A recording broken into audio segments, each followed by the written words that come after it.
जितवारितदारितारे श्रीकान्तकान्तमुखपङ्कजचक्रपाणे आकांक्षितप्रद सदा शरणागतानां श्रीवातमन्दिरपते तव सुप्रभातम्।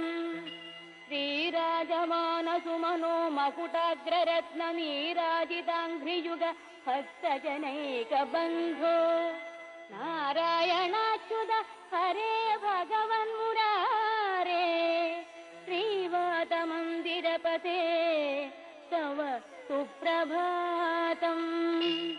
भूलोकवासि जनपुण्यफलेन नृणामालोकनाय